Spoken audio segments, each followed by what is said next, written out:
Hi friends, good morning. எல்லோரும் எப்படி இருக்கீங்க? ஆக்சுவலி ஒரு ஆச்சரியமான விஷயம் என்னென்னா, மாம்பழம் சீசனே முடிய போகிறது. ஆல்மோஸ்ட் முடிஞ்சாச்சு.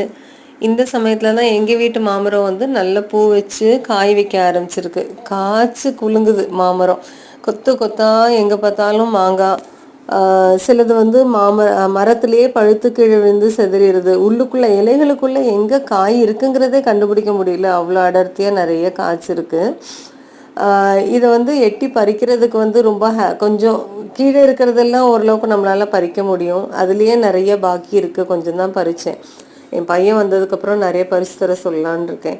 இதில் வந்து மிளகா மாங்காய் ஊறுகாய், கட் மேங்கோ பிக்கல், மாங்காய் சாதம், மாங்காய் பச்சடி, அதுக்கப்புறமா இந்த ரா மேங்கோ ஜூஸ் இதெல்லாம் பண்ணினா ரொம்ப சூப்பராக இருக்கும். இன்னும் நிறைய ரெசிபீஸ் இதில் பண்ணுவேன்.